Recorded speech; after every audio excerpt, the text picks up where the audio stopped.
اس کے بعد ایک مسئلہ ایک آتا ہے کتنے حصے قربانی میں کیے جائیں، یعنی گوشت کی تقسیم کیسے ہو، گوشت کی تقسیم۔ تو سب سے پہلی بات یہ کہ قربانی کے گوشت کی تقسیم کرنا یہ تو واجب نہیں ہے، واجب نہیں، البتہ مستحب ہے کہ جو قربانی کا جانور ہے اس کے 3 حصے کیے جائیں۔ ایک حصہ تو 1/3 جو ہے وہ اپنے اور اپنے گھر والوں کے لیے رکھا جائے، یعنی خود کھاؤ۔ قربانی کے اندر اس بات کی دیکھیے، ابھی تو میں نے کہا کہ واجب تو نہیں، چاہے تو ہم سارا بھی دے سکتے ہیں کسی اور کو، ایک بھی چیز نہ، لیکن زیادہ بہتر ہے، ثواب ملے گا کہ ایک حصہ اپنے اور اپنے گھر والوں کے لیے رکھا جائے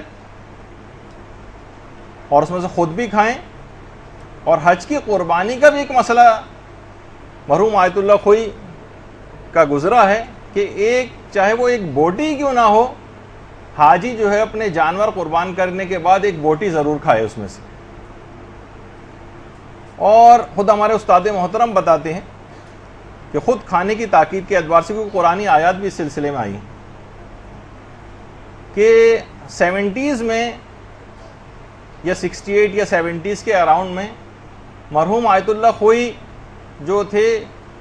وہ ان کا پورا خاندان، ان کے بیٹے، ان کے جو داماد ہیں اور بیٹیاں ہیں، اور پورا خاندان حج پر آیا تھا۔ تو ہمارے استاد محترم مولانا صادق حسن صاحب قبلہ بھی موجود تھے، اور یہ والا مسئلہ جو کہ بڑا ٹپیکل مسئلہ تھا، اور اس زمانے وہاں پر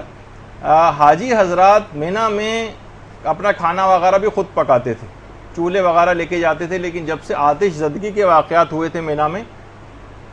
تب سے ان پہ پابندی لگا دی گئی تھی کہ اب وہاں کوئی چولہا وغیرہ نہیں جلا سکتا، اور اب تو خیر فائر پروف جو ہے خیمے آ گئے ہیں وہاں پر،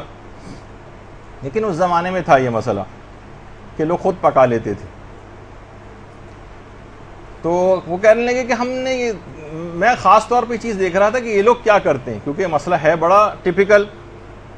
کہ اپنے جانور جو بھی آپ کا ذبح ہوا اس میں سے ایک بوٹی آپ خود کھائیں۔ تو باقاعدہ انہوں نے دیکھا کہ جس وقت جانور ذبح ہوا تو ہر شخص کے نام کی ایک تھیلی پلاسٹک کی تھی،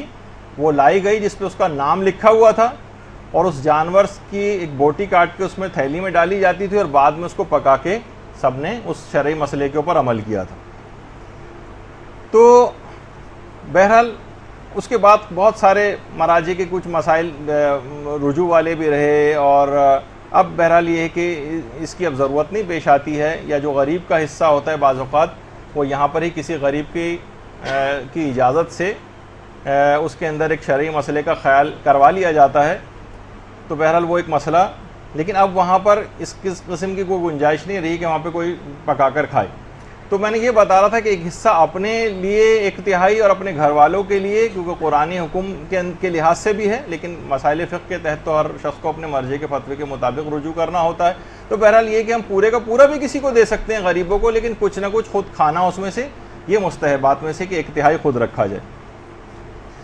اور دوسرا حصہ جو ہے 1/3 وہ دیگر لوگوں اور رشتہ داروں وغیرہ کو بھی دیا جا سکتا ہے، اس کا بھی ثواب ہے،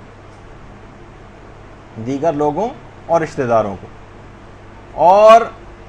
جو تیسرا حصہ ہے 1/3 کا، وہ غریب اور نادار لوگوں کے لیے ہے، غریب اور نادار لوگ۔ زیادہ افضل اور احوط یہ ہے کہ غریب اور ناداروں کو تیسرا حصہ دیا جائے۔ اچھا، ان سب حصے جو بنائے جائیں گے، اگر آپ کہیں تو ان سب کا بالکل برابر ہونا ضروری نہیں، آپ کم اور زیادہ بھی حصوں کو کر سکتے ہیں، اس میں کوئی واجبات والا مسئلہ نہیں ہے کہ بالکل برابر ہم لوگ بس وہ ترازو لے کر بیٹھے ہیں اور بالکل ایک چھٹاک بھی جو ہے دوسرے میں زیادہ نہ جانے پائے، ایسا مسئلہ نہیں۔ اور یہ بھی کر سکتے ہیں کہ قربانی کا پورا گوشت ہم خود بھی کھا سکتے ہیں، ہم ایک بوٹی کسی کو نہیں دے رہے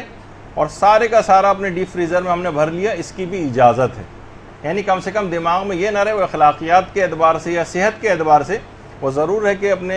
پیٹ کو جانوروں کا قبرستان نہ بنائیں، آپ کی صحت بھی ٹھیک رہے گی اور عالم آخرت میں بھی آپ کو دوسروں کو کھلانے کا جو ایک ثواب جو ہے وہ دیا جائے گا۔ تو بہت سے علماء تو اس کے قائل ہیں باقاعدہ کہ جو قربانی کا جانور ہے اس کا گوشت مستحب ہے کہ پکا کر کھلایا بھی جائے لوگوں کو۔ تو بہرحال ہم کچا گوشت عام طور پر اس میں دیا جاتا ہے، لیکن اس میں کچھ علماء نے اس کی بھی تاکید